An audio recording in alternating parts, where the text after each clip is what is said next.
Hello' everyone, তো ব'লক আজি আমি নলবাৰীৰ ৰাস চাবলৈ যাওঁ।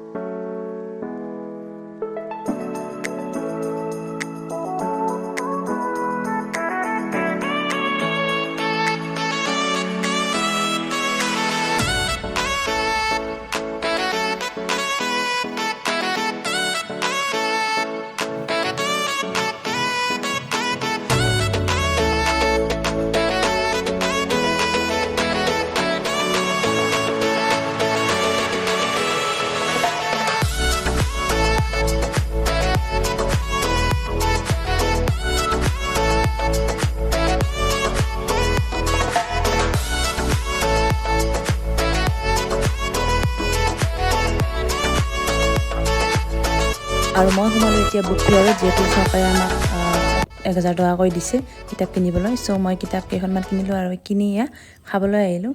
আৰু মানুহ যথেষ্টখিনি হৈছে। আৰু প্ৰথম দুদিনমান ভিৰ নাছিল, লাষ্টৰ কেইদিনমান যে আপুনি সোমাব নোৱাৰিব, এনেকুৱা ভিৰ। আৰু আপোনালোকে আহি চাব নলবাৰীৰ ৰাস কেনে লাগে।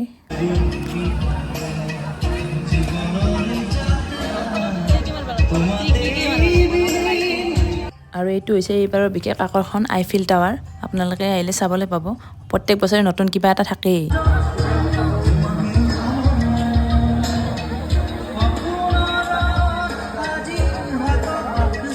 আচলতে নলবাৰীৰ ৰাসটো আমাৰ কাৰণে ৰাস নহয়, এটা আৱেগ।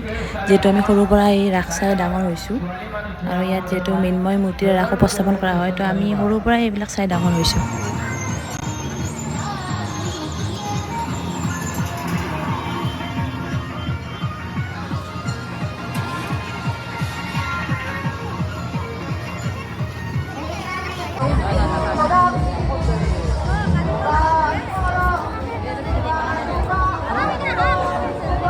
আৰু এইখন হৈছে নলবৰীয়া হাট, য'ত আত্মসহায়ক গোটবিলাকৰ বিপণীবিলাক আছে। ইয়াত পিঠা পনা, মেখেলা চাদৰ বা হাতে বনোৱা কিছুমান বস্তু ইয়াতে আছে, আহক চাই লওক।